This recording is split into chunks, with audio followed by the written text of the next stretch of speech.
Hey guys, আৰু এটা নতুন মিনি ব্লগ লৈ আপোনালোকৰ মাজত মই মৰিয়ম।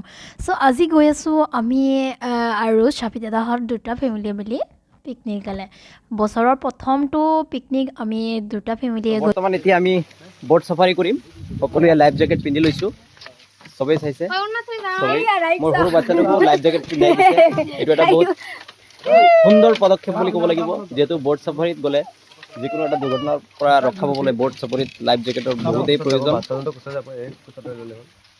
কিমান মিনিট চলিব পাৰিম আমি?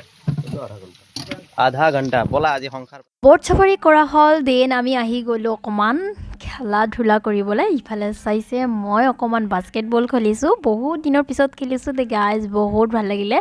তাৰপিছত এতিয়া গৈ আছোঁ আমি হৰ্চ ৰাইডিঙত, আৰু এইফালে এটা জমনি হৈছে। এইফালে আমি গোটেইকেইটা একেলগে বহি আছিলোঁ। তাৰপিছত ৰায়নে ছোৱালীজনীক দেখা পাইছিলে, তাৰপিছত মাহীৰ নিচিনা দেখিলোঁ, সেইকাৰণে ওচৰত মাতিম